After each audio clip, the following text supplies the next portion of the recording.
Hi, and welcome to BeatleDave's Beatles Bites. Today it looks like I'm going to be getting naked with Let It Be. So please, come and join me.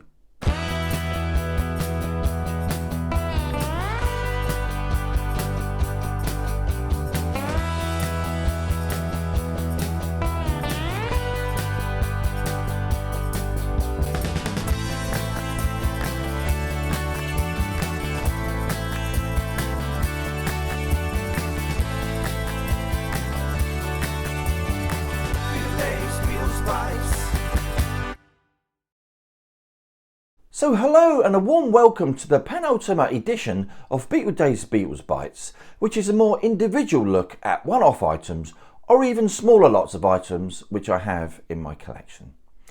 Well, the subject for today's video is the 2003 Beatles album Let It Be Naked, which was suggested to me by Dave Eaglestone. Hi Dave, hope you're well. And he's been a bit frustrated of late as to why this particular release has skyrocketed up in price. Now, when this album was actually first released, it was actually released at a time when vinyl actually wasn't selling that well. But obviously over the more recent years, and of course the Get Back documentary has now made it shoot up in value. And probably also the fact that it was only released in the UK, Europe and Japan on vinyl anyway. So anyway Dave, as requested, we are going to be having a great look at this album. So please come and join me, Let It Be Naked.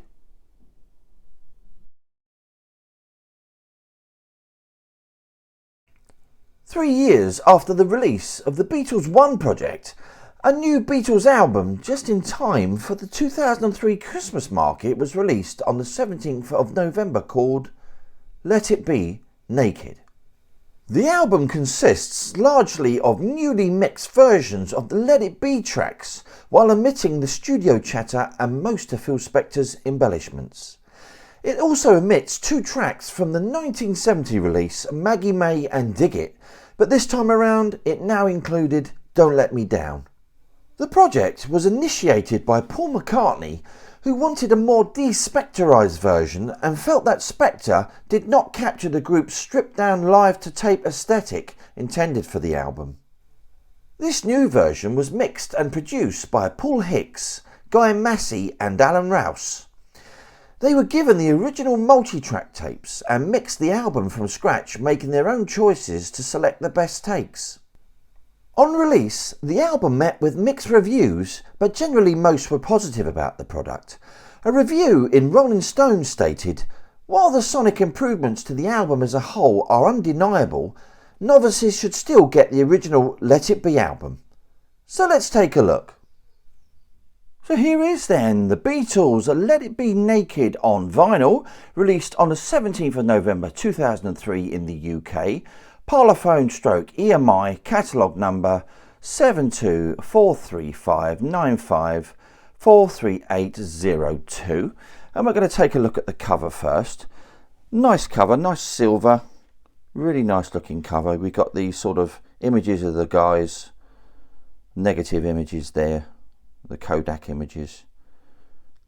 Quite a nice cover. It's really quite thick cover actually. This is really nicely made. And then we're going to take a look at the reverse, and we've got the Apple logo, the barcode and the Parlophone logo there top right, with some more slightly different images along the side there and up towards the bottom. You've got all the track list in there on side 1 and side 2. Get Back, Dig a Pony, For You Blue, Long and Winding Road, Two of Us, I've Got a Feeling, and then side 2, One After 909, Don't Let Me Down, I Me Mine, Across the Universe and Let It Be. Also it mentions there about the 7-inch disc, the Fly on the Wall disc, which we'll show later anyway. So let's take a look at that gatefold sleeve, which is a fabulous shot of the guys there on the roof. Slightly fractured image there with George placed to the right hand side. You've got Ringo there, just about to see Ringo in there as well. That's a really great image, really looks great, and it's got this silvery sort of texture to it, if you like, a real silvery image. It looks really good. And then we've got that spine, and that really is a superb clear spine. Catalogue number there, the Beatles Let It Be Naked. Music from EMI. So we've got a nice booklet here which was included with this issue, so we're going to have a quick little look through here. It's got this kind of silvery effect again, but there is some really, really great pictures in here and some great text as well. But we'll just flick through page at a time just to have a good look. Some good pictures of John and Ringo there from Twickenham and Apple. There's more Apple pictures there with the Twickenham ones across the bottom. Paul playing drums there, as well as possibly George, I think, there next to Paul. Some dialogue transcripted there. Good picture of Ringo. Smiling George. It's always great to see George smile.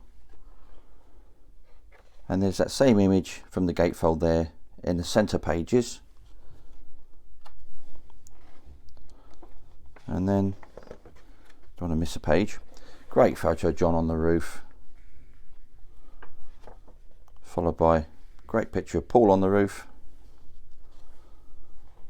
And then more silvery pages with all the track listing and lots of the details. The fly on the wall, it tells you all the snatches of song that are actually on the disc there.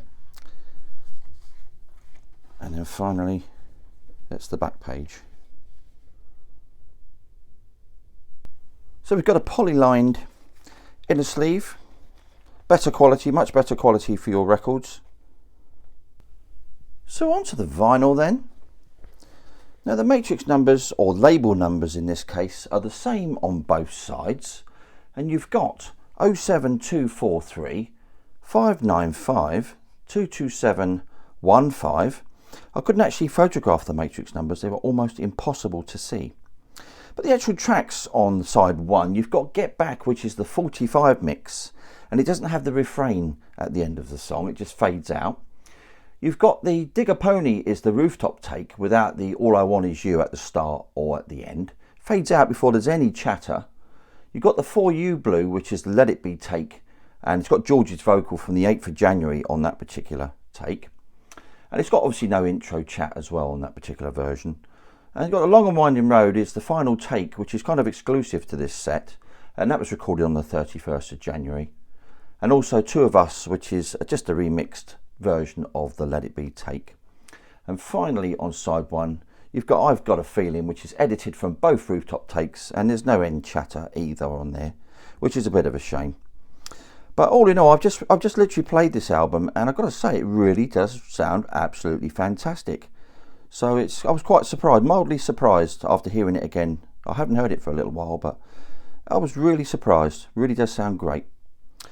And then we're going to flip it over to side 2, and we'll just turn that around. And once again, with side 2, you've got the same number as the previous numbers, 07243 595 22715, which is on the label there as well. So you've got One After 909, which is actually the rooftop take remixed. Don't Let Me Down again is a rooftop version, and that's edited from both the takes from the roof. I Mean Mine is the Let It Be version, which is actually minus any orchestrations there as well. And then we've got Across the Universe, which is the Let It Be take, minus all orchestrations and choirs and everything. And Let It Be, which is take 27A, with the edit pieces from take 28B editing in as well. And that's a really beautiful vinyl, really, really fantastic looking.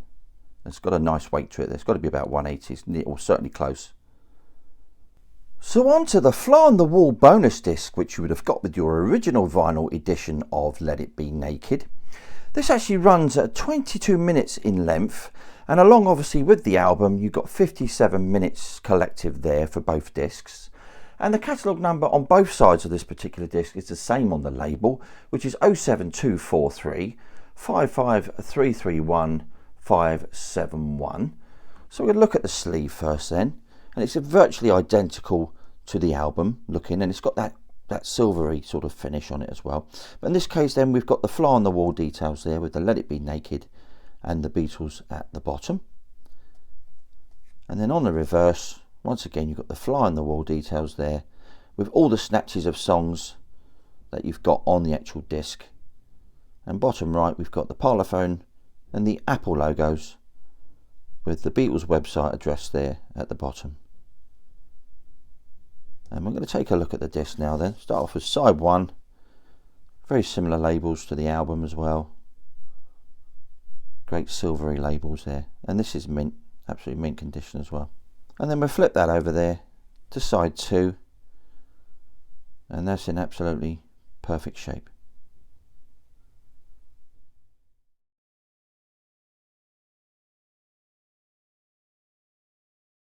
So thank you all for tuning in today on BeatleDave's Beatles Bites. I really hope you've enjoyed seeing the Let It Be Naked vinyl LP. And don't forget to join me again in 2 weeks' time for the final episode, where I'll be showing an ultra rare John Lennon withdrawn LP. So why not come and join me then for that one? Same Beatles time, same Beatles channel. Anyway, as always, if you enjoy what I'm doing, why not give us a like, subscribe, and of course hit that notification bell so that you don't miss out on any future videos. This is BeatleDave signing off.